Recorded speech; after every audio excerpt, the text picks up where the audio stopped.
বাসে পরিচয়, এরপর ভালোবাসা, অতঃপর প্রেমের টানে বিয়ে। ভালোবেসে বাংলাদেশি তরুণী বিয়ে করেছিলেন এক চীনা তরুণকে, কিন্তু সেই ভালোবাসা বেশি দিন স্থায়ী হলো না। কিছুদিন যেতেই শুরু হয় অশান্তি। 5 বছরের দাম্পত্য জীবনে শারীরিক ও মানসিক নির্যাতনের শিকার হওয়ার পাশাপাশি নিজের 2 সন্তানকে জোর করে আলাদা করে নেওয়ার অভিযোগ তুলেছেন বাংলাদেশি এই নারী। পরিবারের স্বজনদের মাধ্যমে তিনি জানান, দীর্ঘদিন বাংলাদেশে থাকার পর তার স্বামী সন্তানদের চিনি নিয়ে মায়ের কাছ থেকে আলাদা করে ফেলেছেন। অনেক কি করবা না, অনেক থাক আমার কাছে দিলে গো।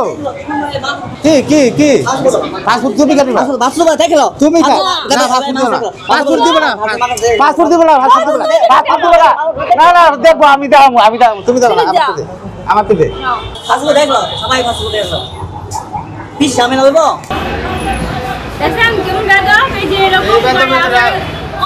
ভুক্তভোগী নারীর ভাষ্য, তার 2 সন্তান, ছোট সন্তানটি দুধ পান করা অবস্থায় ছিল, কিন্তু বিদেশে নিয়ে স্বামী সন্তানদের তার কাছ থেকে আলাদা করে রাখে এবং তাকে অন্যত্র রাখা হয়। এতে মা সন্তানদের সম্পর্কে দূরত্ব তৈরি হয়। চীনা স্বামীর হাতে তিনি শারীরিক নির্যাতনের শিকার হন বলেও জানান।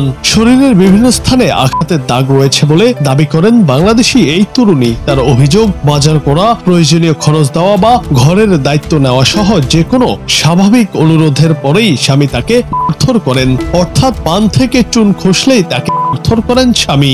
5 বছর হয়েছে আমার বিয়ের, আমার 2টা বাচ্চা আছে। মানে বাংলাদেশে মনে করেন ছিল, বাচ্চারা বড় হয়েছে, অনেক চায়না দেশে নিয়ে গেছে, চায়না দেশে নিয়ে আমার আলাদা করে ফেলছে। আর মামির বাসা আমার রাখছে, আর বাচ্চাদের ওর মার কাছে রাখছে। বাচ্চারা মনে করেন, ছোট বাচ্চা মনে করেন বুকের দুধ খায়, কিন্তু জোর করে আলাদাভাবে রাইখা বুকের দুধ ফিরাইছে। আমার মনে করেন মারধর করে, আমার বিভিন্ন জায়গায় মনে করেন মারের দাগ আছে। ভুক্তভোগীর বর্ণনায় উঠে আসে, এক পর্যায়ে বাংলাদেশে তাকে বাবার বাড়িতে ফেলে রেখে স্বামী একা চলে যায়। 2 সন্তানের প্রতি অসীম মমতার সুযোগ নিয়ে স্বামী হুমকি দিতেন, সন্তানদের তিনি মায়ের কাছে দেবেন না, বাড়াবাড়ি করলে সন্তানদের খাবার দেবেন না বলেও ভয় দেখাতেন। ঠিক মতন বাজার করে না, কাম কাজ করে না, ঠিক মতো বাজার করে না, আর কোনো কিছু চাইলে করে কি মারধর করে আমারে, কোনো কিছু চাইলে মারধর করে। এই যে এরকম মনে করেন খুব বাজে ব্যবহার করে আমার লাগে হয়। অনেক বাংলাদেশে আইসে, অনেক মনে করেন আমার থিয়ে যাইতেছে আমার আব্বুর কাছে দিয়া, ওর নাম ইমতিয়াজ।